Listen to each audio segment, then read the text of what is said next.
এখানে আরো কিছু অনুপাত নিয়ে আমরা আলোচনা করব। আমরা বোধহয় কয়েকটা অনুপাতের নাম সম্বন্ধে আমরা পরিচিত, সেটা হচ্ছে যে দ্বিগুণানুপাত। আমরা এই নামটা হয়তো আমরা শুনে থাকতে পারি, সেটা হচ্ছে দ্বিগুণানুপাত। এটা আসলে কি বোঝায় দ্বিগুণানুপাত? দ্বিগুণানুপাত এটার মানে হচ্ছে যে অনেকে ভাবে দ্বিগুণানুপাত হচ্ছে দুই গুণ, কোনো একটা অনুপাতের দুই গুণ। অর্থাৎ আমাদের কাছে একটা অনুপাত যদি হয় এ অনুপাত বি, যদি বলতো এত এর দ্বিগুণানুপাত কত, দ্বিগুণানুপাত কত, তাহলে আমরা যে অ্যান্সারটা করবো যেটা হচ্ছে উভয় পক্ষে আমরা বর্গ করে দিব, এ স্কোয়ার অনুপাত হচ্ছে বি স্কোয়ার, এরকম হবে। যদি আমরা সংখ্যা নিয়ে কাজ করি যে 2:3 এর দ্বিগুণানুপাত কত, 2:3 দ্বিগুণানুপাত কত, সেটা হচ্ছে 2 এর উপরে বর্গ অনুপাত হচ্ছে 3 এর উপরে বর্গ, অর্থাৎ এটা হচ্ছে 4:9। আমরা আরো উদাহরণ দেখতে পারি, সেটা হচ্ছে যে 4:5 এর দ্বিগুণানুপাত কত, তাহলে অ্যান্সার হবে 4 এর বর্গ অনুপাত হচ্ছে 5 এর বর্গ, অর্থাৎ 4 4 16, 5 5 হচ্ছে 25, অর্থাৎ 16:25। এটা হচ্ছে দ্বিগুণানুপাত। তারপরে আরো আছে, সেটা হচ্ছে ত্রিগুণানুপাত, অর্থাৎ ত্রিগুণানুপাত। এটা একটু ক্লিয়ার করে নেই। এখানে অনেকে ভাবে যে দ্বিগুণানুপাত মানে কি, যে এ অনুপাত বি এর দ্বিগুণানুপাত মানে হচ্ছে দুইটাকেই 2 দ্বারা গুণ করবে, অর্থাৎ 2a অনুপাত হচ্ছে 2b। আসলে কিন্তু এটা একটা ভুল সিদ্ধান্ত। দ্বিগুণানুপাত এটা না, অর্থাৎ দ্বিগুণানুপাত পাওয়ারকে তোমার 2 বানাইতে হবে, গুণ 2 না। এটা কিন্তু কখনোই হবে না, এটা খেয়াল রাখিও। পাওয়ার 2 করতে হবে দ্বিগুণ অনুপাত বললে। আর ত্রিগুণ অনুপাত বললে কি করতে হবে, ধরো এ আর বি এর ত্রিগুণানুপাত, এটা কি হবে, ত্রিগুণ অনুপাত হতে হবে এ এর উপরে হচ্ছে কিউ অনুপাত হচ্ছে বি এর উপরে কিউ। একদম সিম্পল জিনিস, কিন্তু খেয়াল করো, শুধু মনে রাখা লাগবে ত্রিগুণ অনুপাত বলতে পাওয়ার 3 করতে হবে, দ্বিগুণ অনুপাত বলতে পাওয়ার 2 দিতে হবে, আর কিছুই না।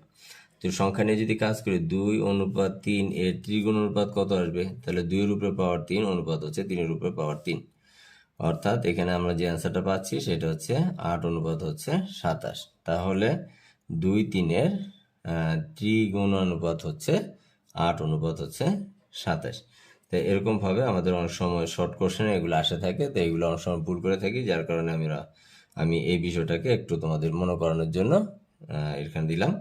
আশা করি বিষয়টা তোমাদের উপকার হবে। আর একটা বিষয় আমি একটু বলি, সেটা হচ্ছে আরেকটা বিষয় হচ্ছে যে আমাদের গুরু অনুপাত এবং লঘু অনুপাত এই শব্দটার সাথে আমরা পরিচিত। গুরু অনুপাত, গুরু অনুপাত, গুরু অনুপাত, আর একটা হচ্ছে লঘু অনুপাত, সরি লঘু অনুপাত, লঘু অনুপাত। একটা হচ্ছে গুরু অনুপাত আর একটা হচ্ছে লঘু অনুপাত। গুরু অনুপাত হচ্ছে যে ধরো একটা অনুপাত লিখছি গুণ অনুপাত, এটা হচ্ছে 5:2। আবার এটা হচ্ছে 2:7।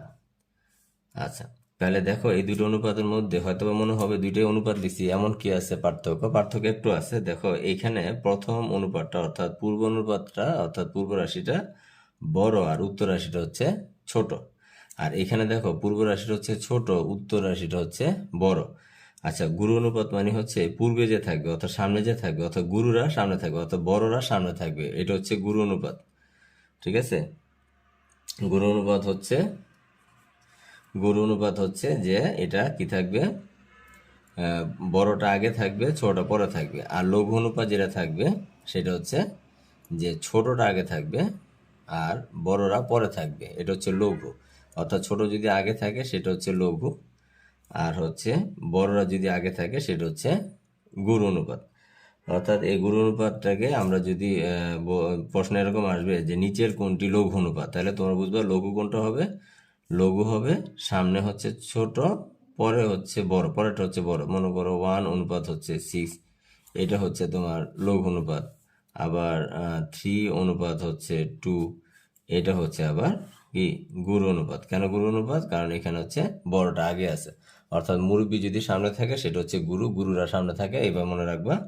আর বাকিটা হচ্ছে লঘু অনুপাত, অর্থাৎ ছোটরা এখানে সামনে থাকবে, বড়রা পরে থাকবে, এটা হচ্ছে লঘু অনুপাত। আশা করি তোমরা এই বিষয়টা ক্লিয়ার বুঝতে পারছো।